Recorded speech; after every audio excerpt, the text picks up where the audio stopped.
Conquest. The Ottoman Empire encompassed everything from Egypt to Kurdistan, and he now had Hungary as well. But he had ambitions of going beyond that and actually bringing the larger portions of the world known to him, if not all of it, under his control. Suleiman's next step would be Vienna. Its conquest would drive a dagger into the heart of the European Habsburg Empire and open the way to the West. But as the heavily armed Ottomans set out for Vienna, the weather turned against them. The heavy cannon that had swept the Ottomans to victory after victory bogged down in the mud.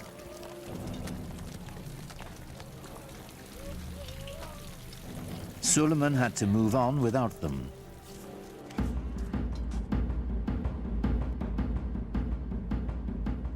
With only light artillery, the Ottomans relentlessly shelled the city.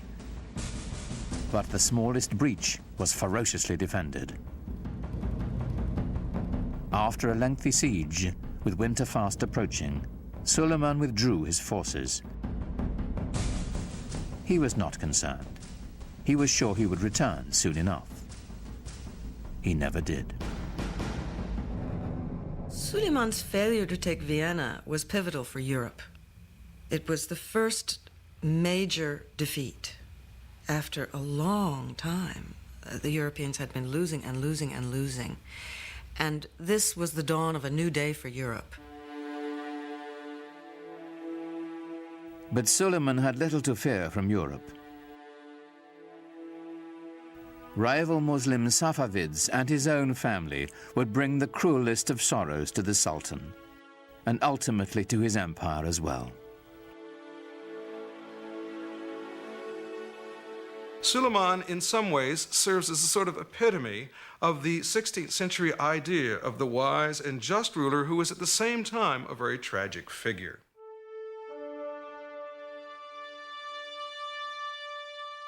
In the power-laden world of the Sultan's household, the intrigues never ceased. The Topkapi Palace, as it was originally conceived, had no quarters for the ladies. The women lived in what was called the Old Palace. But Hürrem always complained about her husband, as most wives would, spending too many days and months campaigning outside the capital. She kept saying she feels very lonely and the children miss him. Well, surprisingly, there was a fire in the Old Palace, fire in Hürrem's quarters. So she had to be moved to the Topkapi Palace temporarily while her old quarters were being renovated. Well, she moved in and never moved out.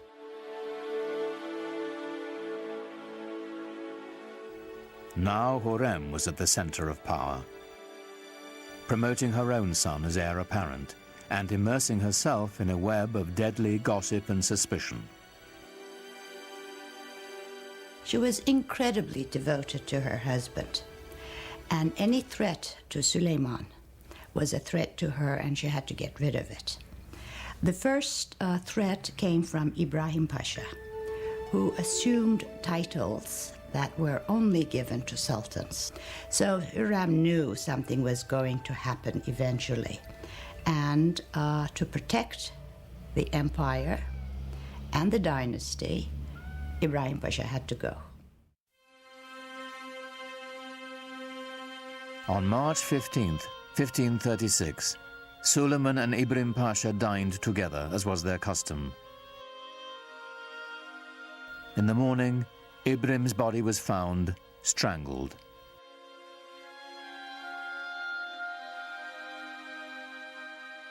But Suleiman's desolation and loss had only begun.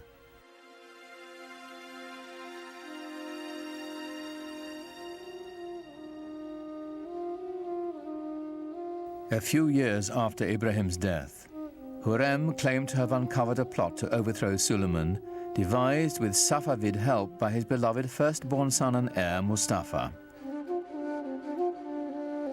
This is a continuous problem in Ottoman history. sons trying to eventually replace their father. This happens in monarchies. Succession could become a problem, and it was an acute problem, and Suleiman had his share of it and perhaps did not always play his hands right. Without hesitation, Suleiman ordered Mustafa's execution, then sat by the young man's body for days, refusing to allow anyone to touch him. The best hope for the empire's future was dead.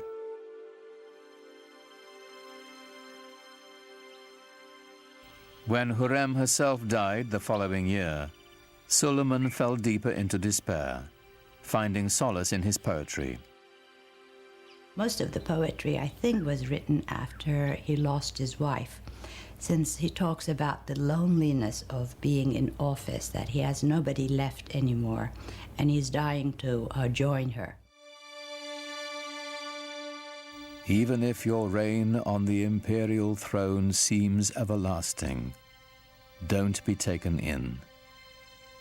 One day a hostile wind will blow and bring to your land of beauty heaven's misfortune and deepest suffering. In all his loneliness, there was only one refuge for the Sultan whose power, like his sorrow, seemed limitless. He returned to the field of battle, to the work of conquest. He personally led 13 campaigns. The last one was at Szigetvar, which is in Hungary now. I think he knew that this was going to be his last campaign. He personally led it, knowing that he would not come back alive. In 1561, the man who had ruled the empire longer than any other died in his grand war pavilion, surrounded by his generals. He was 67. No Ottoman Sultan would ever achieve his greatness again. The nexus of world power would move from the Mediterranean Sea to the Atlantic Ocean and the New World, slowly leaving the Ottomans behind.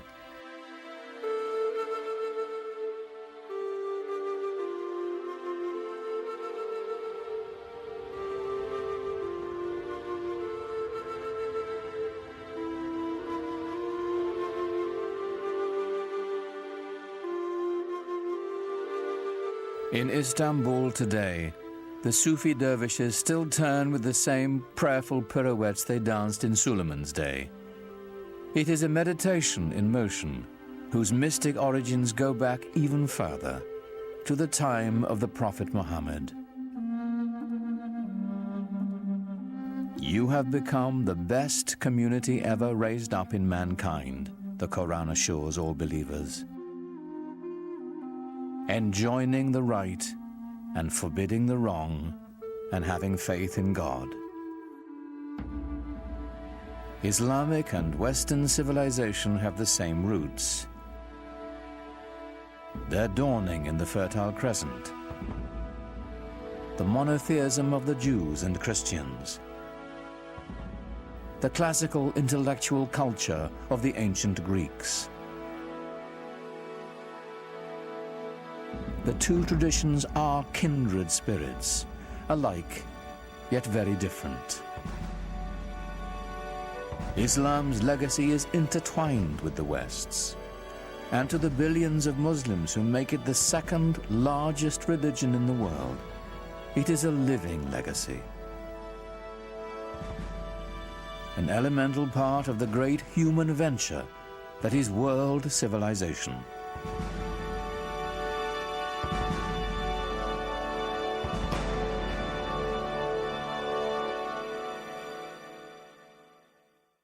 Islam Empire of Faith continues at PBS Online.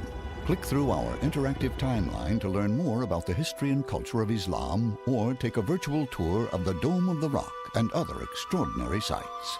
It's all online at pbs.org or America Online, keyword PBS.